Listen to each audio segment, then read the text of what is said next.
Um, our final speaker this evening is Ian Hodson. I think you all know Ian well. He's president of the Bakers, Food and Allied Workers Union, which is the largest independent trade union of the food sector in the British Isles. We've picked up today the ballot result from the BFAWU, and that's 95.08% in favour of strike action. So I expect that Ian might tell us something about that. So good evening, comrade. Welcome, and over to you. Good evening. Sorry if I'm in a bit of a dark place. I'm You in my are. car. I've been in Leicester all day. We've been organising at Samworth Brothers, where the Leicester Council has just agreed to support our call to organise the Samworth Brothers bakeries, which is pretty unique. I don't think there's many councils around the country that have ever moved a ruling to say that they support the idea of a factory being organised by a trade union. So, you know, obviously hats off to Leicester Council for doing that and supporting our call for the right of those workers who have been asking to form a trade union for some time, so they can negotiate their own terms and conditions and have a choice of whether or not they want to be in a union rather than the bosses decide on their behalf. So I do apologise for being in a dark place. But I'm in a service station in Bolton. Obviously it's been interesting listening to your other speakers and the issues obviously that's facing the public sector workers in particular. I think the minimum service bill may be very, very difficult for them to be able to stop people from, you know, being able to go on strike. But I really think the main aim of the minimum service bill is about the right to be able to sue trade unions. I think that's what the element that the minimum service bill is really aimed at.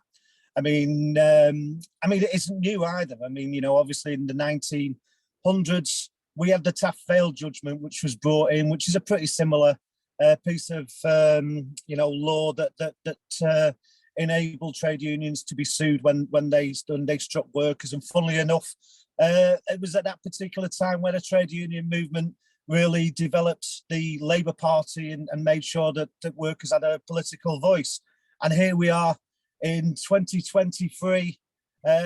Unfortunately, that party that was created to represent our class and represent our interests and give voice to our movement has decided that actually it will sit on the sidelines where Keir Starmer has decided that being on a picket line is not where a Labour MP should be. If they shouldn't be on the picket line, I'm not sure where a Labour MP should be, because a Labour MP should be standing with workers, listening to the arguments and the reasons why they're going on strike, and they can hear for themselves the reality instead of concentrating on what some focus group tells them. Talk to real people, understand the real issues that workers are facing. And as you rightly say, today our members have voted over in Belfast at Hovis to take strike action.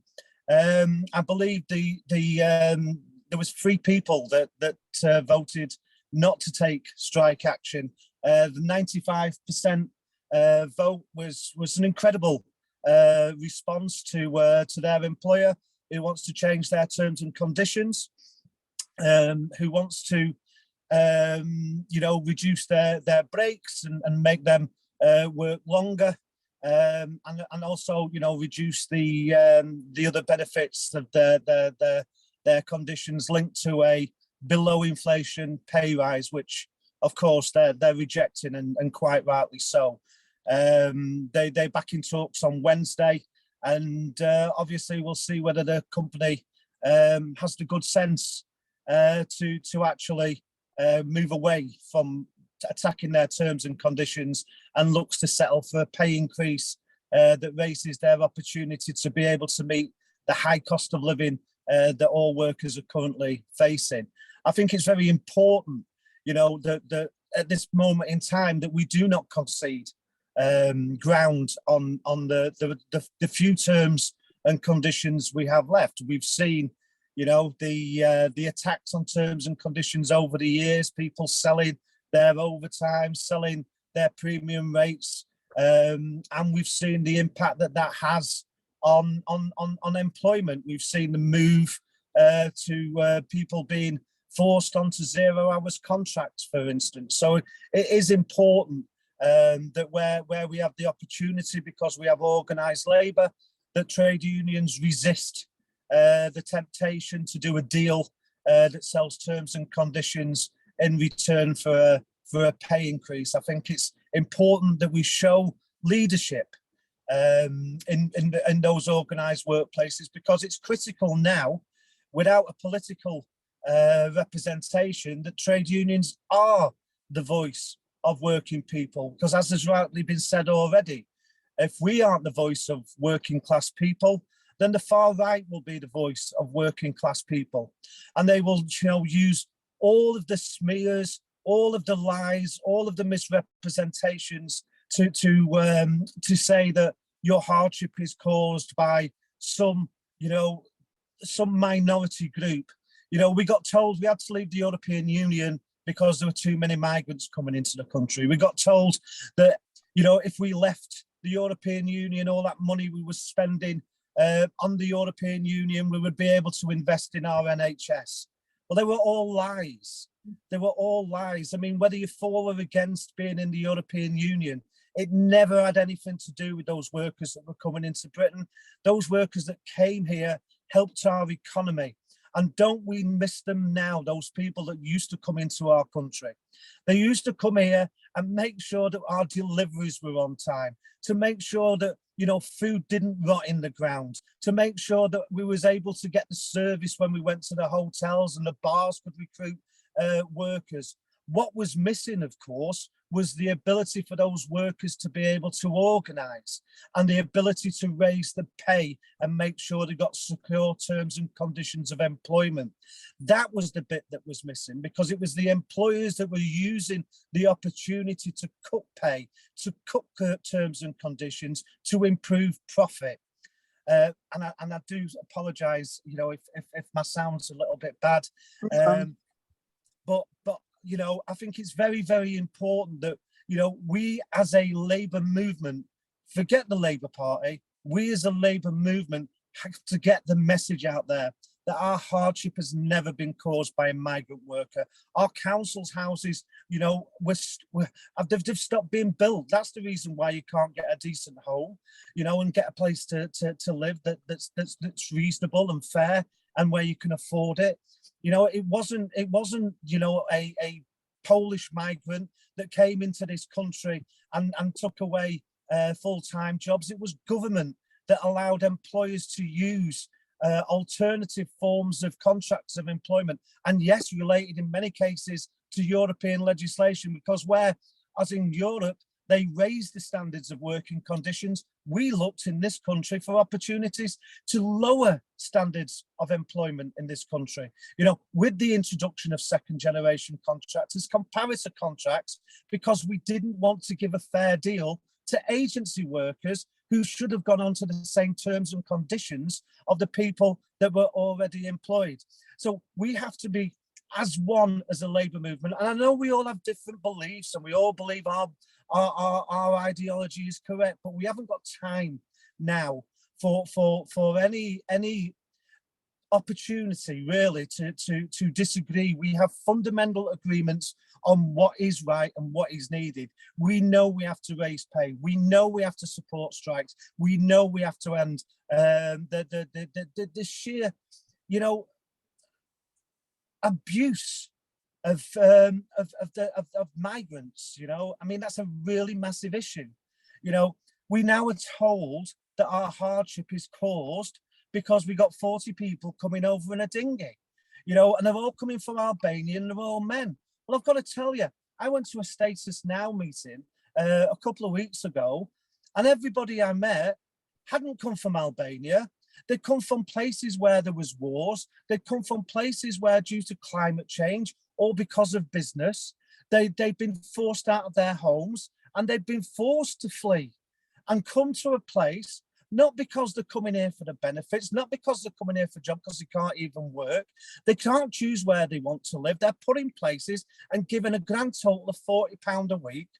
And those people are now being used as scapegoats to justify the fact that nobody can afford to eat, and nobody can afford to pay the rent. And of course, yesterday we had Theresa Coffey coming out and saying, if you can't afford to buy food, work more hours or get a better paid job. Well, that'd be great if those better paid jobs were out there, but unfortunately they're not.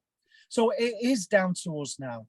It's really, really important that the trade union movement, the socialist groups, all of those people who have the ability to come together, to stand together, demonstrate, as we've always done in our history, that change can happen. I mean, I can quote from the stuff that we've achieved just as a small trade union. You know, I mean, we took on McDonald's in 2016. We took on McDonald's, and those workers that went on strike, and it was only a handful of workers, I know, it was a handful of workers that went on strike, but secured the biggest wage increase that McDonald's have ever given to UK workers.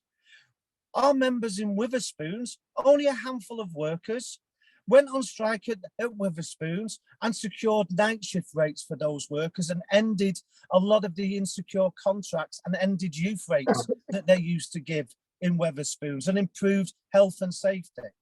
So change is possible. Last week, you would have seen the big announcement where McDonald's, this global corporation, because of the bravery of the people who'd been sexually harassed inside McDonald's, stood up and said, look, we're not going to stand for this anymore. And McDonald's have been forced to sign a legal agreement to say that they will stop making, allowing sexual harassment to be normalized in the workplace. That's been achieved by a few brave, courageous workers. So you imagine what we can do if we stand together as a movement and demand the changes that we all know are possible. And we've, like I say, we have seen it in our history. It was the Labour movement that forced the birth of the NHS. It was the Labour movement that forced a welfare state. It was the Labour movement that created the opportunities for full employment to make sure, that we had education for up to 16 and free education for university people. We need to fight. We need to have a fight for £15 an hour for all workers. We need to end the use of 0-hour contracts. We need to make sure that we're putting our aims and objectives at the forefront of any party that wants our vote. If they want our vote, then they must meet our demands. And those demands should be very, very clear. And I think it's about time we recognise that if we are united and put those demands and make those demands of politicians, if they don't meet them, then we vote for people who will, unless they're on the right, of course. But I think it's really, really important now that trade unionists, the groups that have been organising on the left for some time, come together as one and make those demands. And if they won't represent us, they won't put our interests forward, then we should withdraw our support and our votes and go to somebody who will. And it's also very important that we are taking the opportunity to join every picket line, to support every worker in dispute, whoever it is, go and support those workers, talk to those workers, because, I mean, just on the recent COVID, we did a survey of our members. Now, we feed the nation. We were essential workers. And on our survey, what we found was 35% of food workers, the people that kept the nation fed and kept going to work during the COVID crisis, relied on the goodwill of family and friends to put food on the table. 40% admitted that they didn't eat so others in their household could. And 7.5% of people that kept this nation fed had to rely on food banks. That's the 5th richest economy in the world. And if they can do that to food workers, and they can do that to care workers, and they can do that to nurses, and to force people in the schools and the colleges across this country who are training our future. They can do it to all of us. It's not migrants that are the issue, it's the politicians and the people that have been educated at Eton. So I'll just bring this message of solidarity. We stand together, we fight together, we'll always win together. Look at our history. Thank you very much for the opportunity to speak tonight. Thank you very much, Comrade. A really strong message about workers united. Thank you so much.